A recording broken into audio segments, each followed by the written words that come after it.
this whole mess in Virginia right now. The top three Democrats embroiled in scandal. Lieutenant Governor Justin Fairfax now has a second accuser alleging that he raped her back at Duke. Any message for the citizens of Virginia?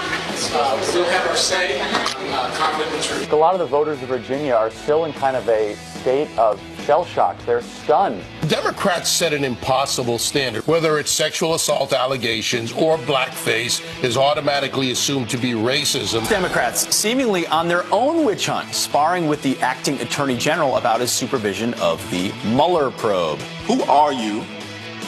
Where did you come from? You wouldn't oversee a witch hunt, would you, Chairman? I see that your 5 minutes is up, and so... This was just a theatrical show, just another way to undermine President Trump. It was really disgusting. Alexandria Ocasio-Cortez rolling out the Green New Deal, calling for replacing every building in America, ending air travel. I think it's dangerous because it drives the economy into the dirt. I think it's un-American. And that might sound strange coming from a guy with a British accent. Was it? I do. I think so. I'm pretty sure. I'm pretty sure. It's a great first concert. Did you keep the concert shirt? I have no, but I have other Bon Jovi I took shirts. my kids to a vintage store a few months back in L.A. and concert like Bon Jovi shirts, they're worth like hundreds of dollars. I The know. shirt you bought for $20. Oh, man. I believe people will pay for the most ridiculous things. I will say, I'll give props to our producer. I just bought one. She loved it. I just bought one a few weeks ago. I got an AC/DC t-shirt. I got a Guns N' Roses t-shirt. Of course, I bought the same t-shirt. This is what he does. He speaks truth to power, no matter what. We try to. Everyone. No, I'm going to give kudos to our producers. That opening video is fantastic because I feel like I'm on like VH1. Remember they had the best week ever? Wasn't that a show? Like the best week ever. For conservatives, this was the best week ever. Really? You had the State of the Union address where the president absolutely nailed it and set the terms of what the debate is like in this country today. Then you had the Green New Deal from what's her name in the Bronx, the worst political document I think I've ever seen. And then you've got the Democrats imploding, and that's unfortunate. You don't want to cheer for people to fail, but the hypocrisy is on true display. And then you got Matt Whitaker, the acting AG, just punching them in the mouth. Well, put it out there. Speak of truth. The chaos in Virginia continues, and that's where we begin this hour. Political chaos that has really become a crisis. You have the top three Democratic officials. You see them all there. The two on the left wrapped up in blackface controversies, scandals. The Lieutenant Governor Fairfax on the right there now has a second accuser. The first one had suggested an alleged sexual assault in 2004. The second one now saying that at Duke University in 2000 she was raped. So he is in deep, deep trouble this morning. And Fairfax standing firm on his denial, saying, quote, "I deny this latest unsubstantiated allegation. It is demonstrably false. I have never forced myself on anyone ever. I demand a full investigation into these unsubstantiated and false allegations." So he's standing firm on that, and he wants his due process. For that, I do not blame him. I don't know what happened years ago, the same way I said with Kavanaugh. I wasn't there. I don't know what happened, but everyone deserves the right to have their case heard and to get their due process. Unlike double standard Democrats, it's worth, even if they're of the other political party, hearing them out, investigating it. The court of public opinion is not where you should be tried. And so but they're in a box of their own making because they pointed in the Kavanaugh hearing at these and said, you must believe all women. Now you've got two women. People who are following this closely say quite credibly, bringing these allegations that need to be researched, in addition to the number one and the number three, the governor and the attorney general, with their own blackface scandal, which, of course, if you're the party that's going to accuse everyone on the right of being racist, you better take that seriously. Of course, they haven't, though, Ed, because if you read the Washington Post, Democrats are publicly tweeting that he should leave, the governor Northam should leave the mansion. But privately, they're telling him, stay right where you are, buddy. Why would that be? Are they standing on principle or are they worried about politics? It might be the latter, because if all three of the Democratic, the top elected officials in the state have to resign or are impeached, the next person in line to be governor, a Republican. So that might be why Democrats are publicly sort of showing one card, but privately saying, maybe you shouldn't all step down because then a Republican will take over. There is one Democrat who is standing up, a Democratic delegate named Patrick Hope from Northern Virginia. He says that if the lieutenant governor does not resign in the next couple of days over these two sexual assault allegations, he will move to impeach him. Watch. As the father of three young girls, I cannot stand by silently while the lieutenant governor is facing multiple credible allegations of sexual assault. I believe these women. He needs to resign immediately. Should the lieutenant governor fail to do so, on Monday, I intend to introduce articles of impeachment. The problem with impeachment, though, and Charlie Hurt made this important point to Jedediah and I last hour, is that the impeachment provisions in the state of Virginia are all about conduct in office. So even if these assault allegations are true, it happened before he was lieutenant governor. And so, as Charlie Hurt said, impeachment's probably not the route that's going to work. Yeah, huge rush to judgment on the parts of these Democrats, though. I mean, so many 2020 Democratic candidates already calling for Fairfax to resign. Elizabeth Warren, Senator Kamala Harris, Senator Kirsten Gillibrand, Cory Booker, Bernie Sanders, Jillian Castro, so many. So they're nothing if not consistent. Now, I don't think that they have made as much of a public spectacle of it as they did with Kavanaugh. That goal was to publicly humiliate him, to tear him down, to ruin his career, to ruin Trump as well, because Trump obviously had put him in there. There was a grand scheme that was going on. Here, they're saying just resign. I don't know that they're necessarily looking to ruin him for life, but regardless, no respect for due process in either case, showing that whether it's someone on their side or someone on the other side, they're willing to say believe her or believe whoever it is before the evidence is presented and before these cases are even heard. Totally, because it's super easy to tweet, right, if you're a presidential candidate, to virtue signal that you're better than everybody else by saying, well, he would resign, when they would want the same benefit of the doubt. Isn't it ironic? They're tweeting on a social media app built on a phone, built on an app, all built by capitalism. Yet they're all socialists. No, really, you look at these guys, they're either avowed democratic socialists or they've declared support for the Green New Deal, which is a socialist takeover of our country. That's why when the president said at the State of the Union, America will never be a socialist country, that's as powerful of a line and a preview of what the political debate will be in this country. Stand to applaud when he said She that. did like a little golf clap like this, and a lot of Democrats sat. She was very nervous, actually, at that moment. And I wonder if when it comes to a lot of voters, I don't know about Democrats who are arguing for these policies, but a lot of voters. She went back to her Applebee's menu, as Michael Loftus pointed out. The big picture here, though, is Democrats kind of are stuck in a box of their own making from the Kavanaugh situation, as we suggested. And Charlie Hurt, who's a Republican, is sort of defending, in a way, the Democratic Lieutenant Governor Fairfax in this case, saying, you know, give him a chance to defend himself. There should be due process both in the Kavanaugh and Fairfax cases. Watch. Of course they're rushing to judgment. You've got a guy here who has led an exemplary life and has achieved a pretty good honor in being elected to be lieutenant governor, and he hotly refutes these accusations. And obviously, it's, you know, we ought to sit and listen to what the accusations are, listen to his defense.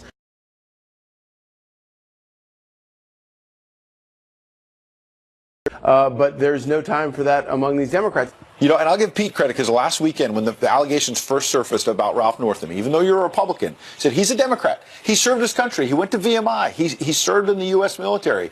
He was elected governor in his own right. He said, I don't know what's in his heart. You were here on the couch saying that, even though he's a Democrat, saying give him a chance to tell his side of the story. And I think Charlie Hurt's saying the same about the lieutenant governor. I think because I do believe on the right side of the ledger, there are still principles, a belief that like the rule of law and equal justice matters, and the mob doesn't get to decide. And that's why there was such a moral affront to what happened to Brett Kavanaugh. Right. It was that. And so in this, we better be consistent. There was no deference paid to him at all. No respect paid to him. None.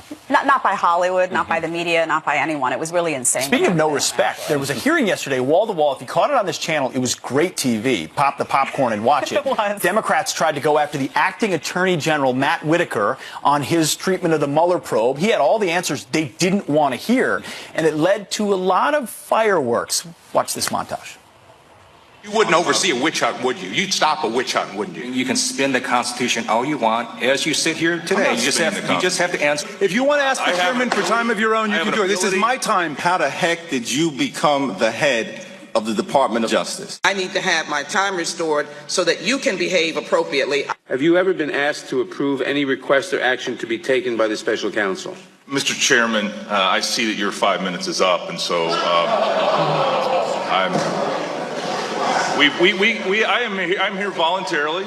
I'm going to give that a Nancy clap right there. Amazing. I mean, well, he was there voluntarily. He was their worst nightmare, though, because he was there voluntarily. He answered the questions. He said, listen, I didn't interfere in the Mueller investigation. I didn't speak with Donald Trump about any of the details or any senior White House officials. That's really what they were to ask. They went on all these ridiculous grandstanding tangents, as they often do, and he bit back. I mean, he kind of had fun with it, which I think drove them absolutely insane and absolutely mad. Go ahead. It plays into the Kavanaugh deal, though, too. They tried to ruin a good man here with Matt Whitaker a few months back. He said he's a tool, He's going to, undermine Mueller. He's going to interfere with Mueller. President Trump put him in there to shut this down. He hasn't done that. There's no evidence he's interfered in it, and he certainly hasn't shut it down. So what are you talking about? No, they don't like him because he is a Trump supporter. He's been critical of the Mueller probe, as so many people have, about the scope and size of it. When will it end? Where is it going? And he's been a supporter of this president. He's also from Iowa, which apparently is a sin. You can't be the district attorney from the Southern District of Iowa. You got to be from Manhattan. You're from Northern Virginia, from Silicon Valley. You can't have played football at Iowa. Like, there's just this dripping condescension to someone like, who are you? I know. And the question is, with these investigations, to what end some people are feeling. We had Andy McCarthy on, suggesting that Democrats are wasting their time with these investigations, and Trump is on the other side of things, actually getting things done. To listen. The original sin of this investigation is that it wasn't a criminal investigation to start with. It wasn't triggered by solid evidence of a crime. So it's a sprawl and it's all over the place. And I think the president, wisely in my view, is going to try to set up the situation where it's on his side. Here I am trying to do the business of the country, and we have all these important things to do, and they look like they're scurrying around looking under every rock for something under circumstances where for 2 years, real investigators have been looking for something, and so far they haven't got anything. You said a moment ago this is a big week for the president. One thing you left out is that another thing we learned about these investigations this week is that the previously seen as a nonpartisan panel, the Senate Intelligence Committee, their chairman, yes, he's a Republican, Richard Burr, but it's been seen as a very nonpartisan committee looking at the facts. He said after 2 years, they have found no evidence of Russian collusion between the Kremlin and the Trump campaign. So where's the crime? Where's the issue? And after all of this, the president's approval rating is going up. Because people see through this nonsense, and the Democrats can't resist overplaying It's also their because hand. they're looking at their pocketbooks, how much money. They're looking at actual issues. They're not, American people sitting at home aren't paying attention to investigations all day long. They have to put food on. Hey, now it's time for you to read headlines while I'm going to eat Pizza Hut. Oh, we don't have headlines? No headlines. I'm going to eat Pizza Hut anyway. Well, while Pete eats some pizza, National Pizza Day, everybody. He's just getting excited about all the Democrats are running. He's sitting here, he's eating pizza, he's watching very closely the 2020 hopefuls, lining up to praise that Green New Deal. But from the climate change fighting proposal to outright socialism, who's really pulling the strings for these Democrats? Former Clinton advisor Mark Penn says it's not the platform of the Democratic Party he grew up with. He joins us next. And you heard us talking about it, Nancy Pelosi's State of the Union clap that went viral. Well, she's not done with it, and this time she's enlisting Hollywood's elite. Shocking.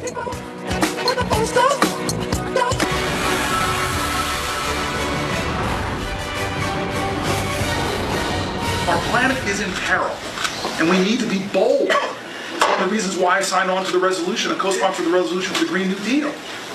And there's a lot of people now that are blowing back on the Green New Deal. They're like, oh, it's impractical. Oh, it's too expensive. Oh, it's all of this. If we used to govern our dreams that way, we would have never gone to the moon. Well, that's 2020 presidential hopeful. Senator Cory Booker, of course, praising the Green New Deal Friday at a campaign event in Iowa. But from the climate change fighting proposal to socialism, who is really pulling the strings for these 2020 Democrats? Let's ask former Clinton advisor and managing partner for the Stagewell Group, Mark Penn. Mark, thank you so much for joining us. Good morning. Good morning. You know, Mark, I laughed hysterically reading this Green New Deal. I honestly couldn't believe it. One of my favorite lines was that they wanted economic security for those unable or unwilling to work. And my question for you is, you have a lot of 2020 hopefuls backing this. How do you think this is going to be received by the public when they actually read the text of this insane document?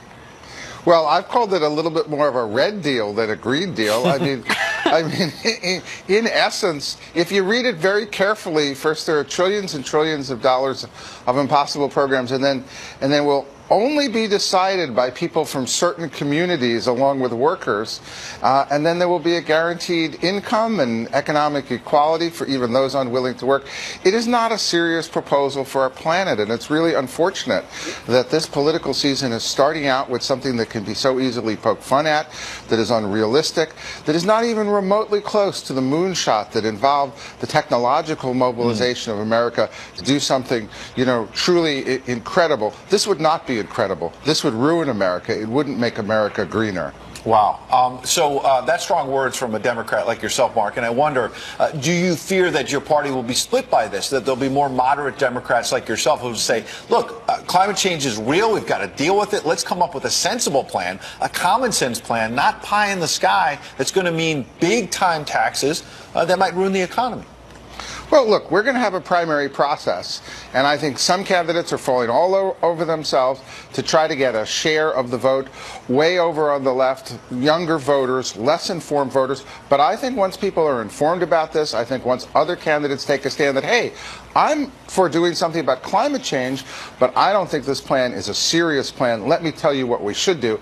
I think that's going to happen. We're going to have 20 or 30 candidates. I am sure that there will be serious candidates who will knock this down. And I'm disappointed, frankly, in Senator Booker, who was a serious politician before he endorsed things like this to try to win the 2020 election. Mark, what does the Democratic base look like right now, though? I mean, is the base going to be drawn to something like this because it sounds good? I mean, it sounds like the wonderful Wizard of Oz is going to come out at any point, rainbows, unicorns. I don't even know what kind of reasonable, practical person could take this seriously. But is the bulk of the Democratic voters, are they looking at this and saying, yeah, this sounds great, or are they skeptical and saying, no, we want a practical plan?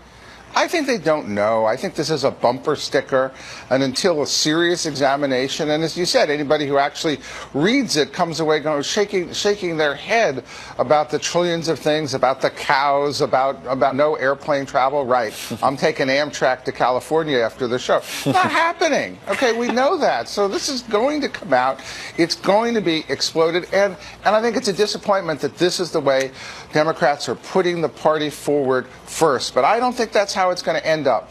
Most Democratic voters wouldn't endorse a deal like this whatsoever. And you're going to see, remember, there are going to be like 50 million people who vote in the primaries here. All right. Mark Penn, we appreciate your insight as always. Thank you so much. Thank you. All right. Our very own Benjamin Hall, outstanding correspondent. He just returned from the front lines of the fight against ISIS, where he sat down with a captured ISIS commander. He joins us live with a powerful interview you simply cannot miss. And Beto O'Rourke is heading to the border to take on President Trump. Beto to the border. Here he goes.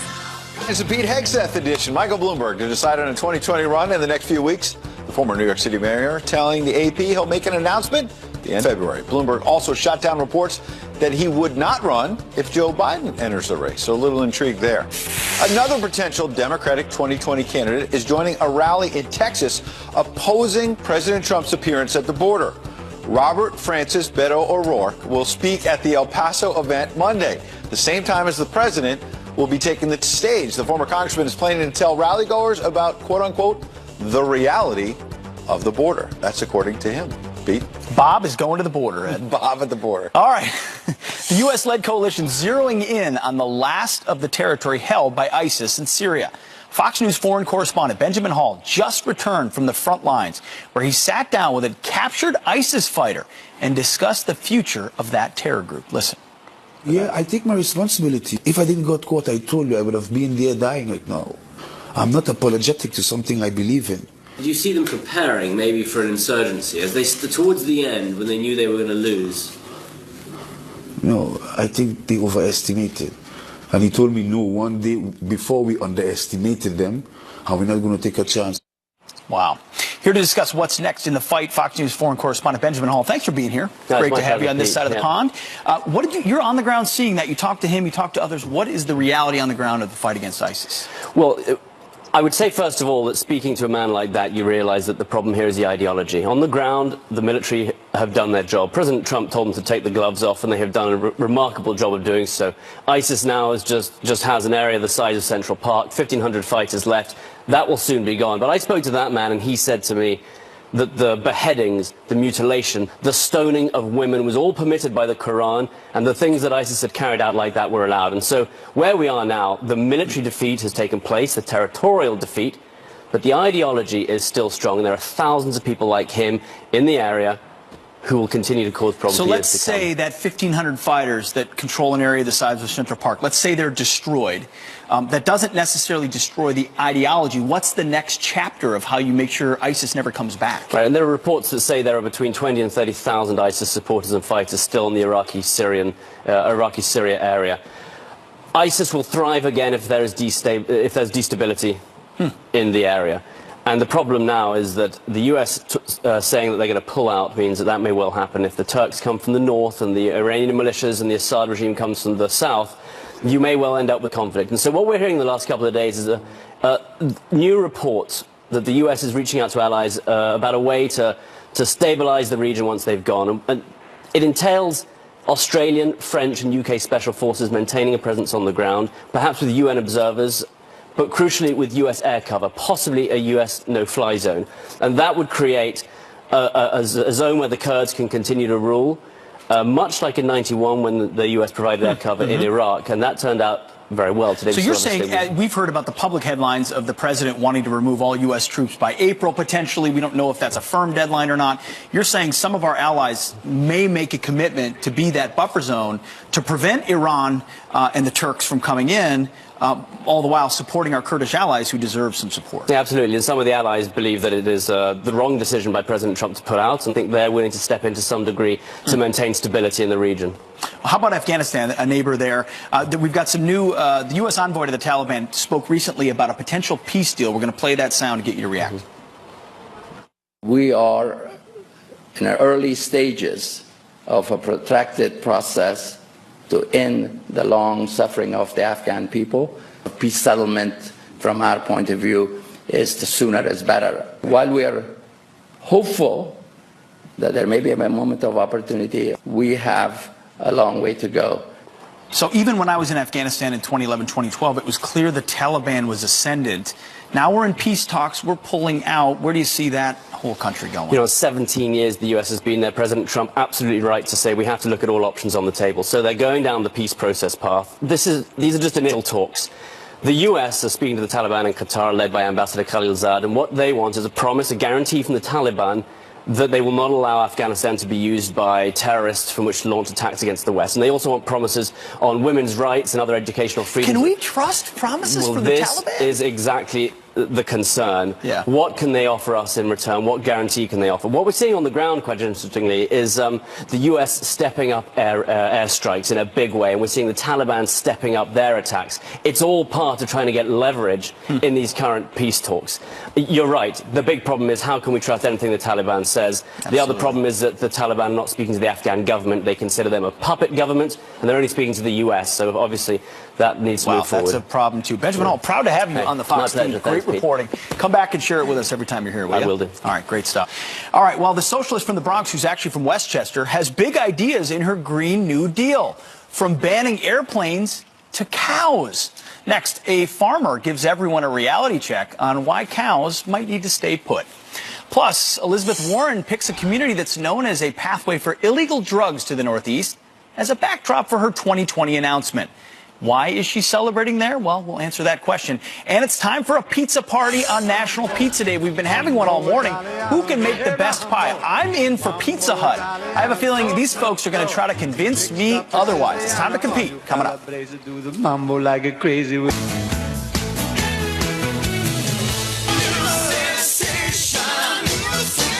Welcome. He's not really new. Well, no, I didn't mean you're old or anything. Oh, my goodness. No, it's okay. Correction. Comedian and founder of the Loftus Party, also a part of a big new effort called the Deplorables Tour, deplorablesshow.com. Yeah, buddy. We're having a blast. You, Terrence K. Williams, a guy who I love, hilarious. You're taking it to the... He's a trip. Yeah, me, Terrence K. Williams, the Deplorable Choir, Brian Hayner, fantastic guitar act. It's so much fun. We're in Albany on Friday, then we go to Cleveland, then on to Nashville, and points all over. It's a conservative comedy tour. Yeah. Yeah, but with music, we're roasting the left, and it's just so great. Roasting the left. We are. It's because there's so much material there. By the end of this broadcast, I think they'll announce the janitor in Virginia is now the guy. Well, speaking of that, keep going down the line. He's the only one. It's my turn. He just drops the mop and drop the mop into the mic. New material. Old material, Elizabeth Warren, the gift that keeps on giving. She's announcing officially today. I like how she's now doing this truth thing, right? She's like, that's her new tactic. I'm not going to lie. I'm not really a Cherokee. It's all out in the open. So now she'll go to these towns and announce her presidency, and she's like, this is what you'll get with my policy. See that? That's where people used to work, but now they're unemployed. That's all MS-13. That'll That'll all be welfare stuff over there. Isn't it like crazy though that she launched in Lawrence, Massachusetts, which is a home in October 2018? They had a massive fentanyl bust, sanctuary city with immigration front and center. You think maybe she would have done just a tiny bit of research first? I guess maybe she's saying I can, like that fentanyl bust was huge. That could have killed half the people in the state. But like if she's like, if I'm president, I'll kill everyone in the state. We'll increase this threefold. But isn't it? It's a window into their thinking. The idea of illegal immigration and the crisis on the border isn't even a thought. Like you can't even really, because she's not even thinking about that. Yeah, the thing at the border and everyone. It's crazy when people are like, "Oh, walls are immoral." I just don't get that walls are immoral when literally in Virginia they're talking about killing babies. It's like let's just have a morality check. You know, last time I checked, walls are good. Keep it up. This building, ceilings are awesome. Wheels work. I like my babies alive. So the Kavanaugh situation really has come back to bite him a bit, hasn't it? Oh, yeah. It's fantastic. It's like my mom used to say, when you point the finger there, you got three pointing back at you. Watch it, Democrats. What do you think of this crazy political theater with Whitaker and the Democrats just losing their mind? I feel like he handled it so well. I'm going to have you take a listen and then get your response. Yeah. You wouldn't oversee a witch hunt, would you? You'd stop a witch hunt, wouldn't you? If you want to ask the chairman for time of your own, you can do it. This is my time. How the heck did you become the head of the Department of Justice? Have you ever been asked to approve any request or action to be taken by the special counsel? Mr. Chairman, I see that your 5 minutes is up, and so I'm here voluntarily.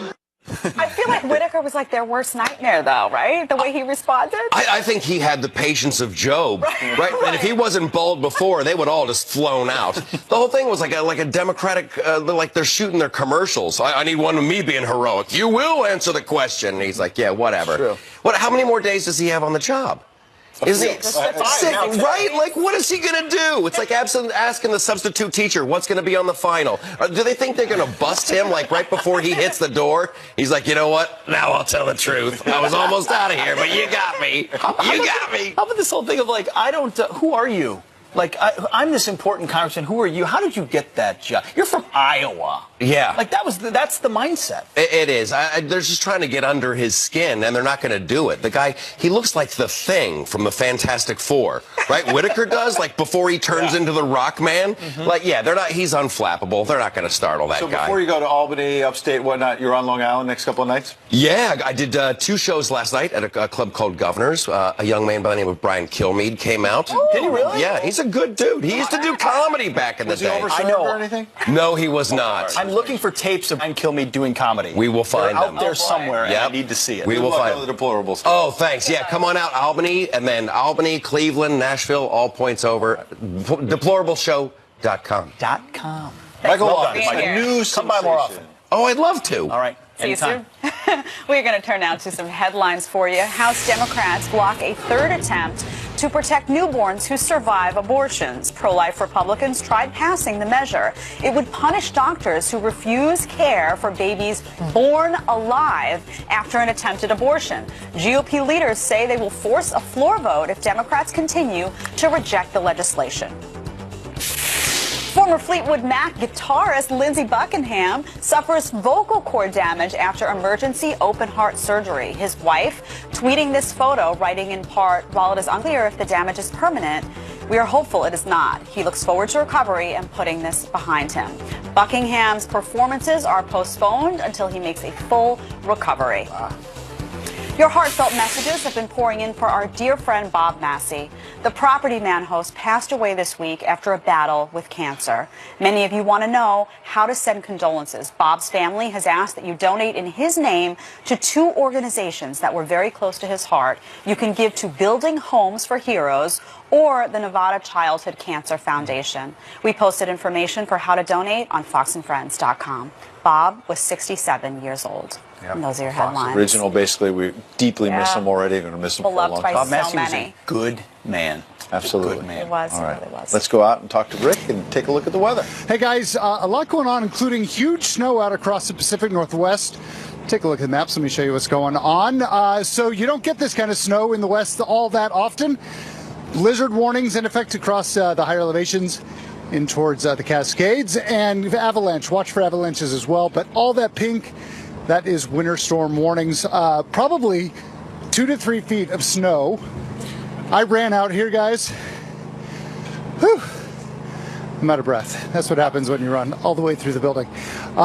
Big snow. We're going to watch that move off towards the east throughout some of this week, and we'll see that across the far northern plains. Rained out across parts of Southern California as well. And this morning, we're going to have a little bit of freezing rain, especially across parts of Louisiana. Watch maybe if you're going across I-20 there. All right, here's the cold air as well. The cold settling again in across much of the lower 48, except down towards Florida. 70 degrees this morning in Miami. Today getting to 77. All right, guys. Did somebody forget that live shot coming up? Rick, you gotta get you on the treadmill there, brother. It's not that. It's not totally my fault. They moved my hit inside to outside, so I was running back and forth, changing my maps. But they want you to sprint across the building and then try to talk. You know, you did the best you could. You did well, Rick. You did a good job. But you're totally right about the treadmill. Jeez. All right, we'll get you back. Nicely done, brother. All right, Facebook, meanwhile, reportedly paying teenagers to access their data. Can parents do anything to stop it? Kurt, the cyber guy, on that, an important story for your family, straight ahead. Plus, the socialist from the Bronx, who's actually from Westchester, has big ideas in her Green New Deal. From banning airplanes to meat. Wait, that's where he draws the line. You can't ban meat. No. We take you live to Missouri, where a farmer in front of cows there he is. Says there's no point of getting rid of cows just because sometimes they, he's live. Other side of the cow flagellum. Welcome back. Well, some far-left Democrats have a serious problem with America's cows. The concerns highlighted in the so-called progressive Green New Deal rolled out this week. The lawmakers explaining in relation to greenhouse gases, quote, we set a goal to get to net zero rather than zero emissions in 10 years because we aren't sure that we'll be able to fully get rid of emissions from cows and airplanes that fast. Get rid of cows. We have a farmer here to respond. He's not just a farmer, though. John Anderson is the general farm manager and associate professor of agriculture at the College of the Ozarks. Professor John, thank you so much for being here. I've been to that very barn at the College of the Ozarks where your students work hard so they don't have student debt and they take care of those cows. But now cows are the bad guy. Professor, are they? Of course, cows are not the bad guy. We love our cows. Do cows occasionally emit methane? They do, but cows fill a really important ecological niche for us, and they're an important part of our food production system, an important part of our ag economy. We certainly don't want to throw the baby out with the bathwater on this. I'm wondering, John, though, is there a way? What about advocates who say, you know what, maybe we need to address this because they are contributing in large part toward greenhouse gases? Is there a way, I'm wondering from your perspective as a farmer, to temper it, to give them a supplement, to give them a probiotic? I know Pete thinks I'm being funny, but if there is a way to make it better, is that something we should be looking into? Well, there are a lot of people looking into that. There's a lot of research going on right now to look at ways to reduce the methane emissions from cows. And you got to understand, this is a normal part of a cow's digestive system. This is part of what makes cows so valuable, is that they can eat things that other animals can't eat and be productive. But we should look for ways to minimize the impact that they have, and we do that. We've been doing that for generations, and we've made tremendous progress. I have no doubt we'll continue to make tremendous progress in that. Well, okay, so but Americans like milk, and we like cheese, and we like all the other things that come from cows. We like the cows themselves. The cows Absolutely. are fine too, but the byproducts are the most important part. But what is the mindset that someone would write on a piece of paper? Airplanes and cows, if we can get rid of that whole thing in 10 years, where comes that kind of delusion? Well, it is a pretty far-fetched idea. I don't think there's any doubt about that. I think it's a case of misplaced priorities, I think.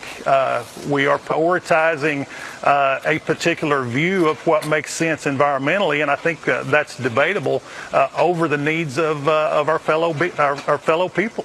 Isn't it part of, though, you think it's part of maybe just the larger green movement? Many people want to reduce our meat consumption, reduce our dairy consumption, turn us over to a plant-based diet. So is there a larger agenda here in terms of trying to get people to not want to eat meat and not want to contribute to this and kind of persuade their behavior with documents like this? Well, I think that's a big part of the concern. I think the concern that most conservatives have about climate change is that it has become a much broader political agenda. Look, Yes. We're all in favor of good stewardship. We're all in favor of taking care of the environment. We're all in favor of adequately feeding our population. But climate change has become kind of a condensed symbol of lots and lots of things that go way beyond that.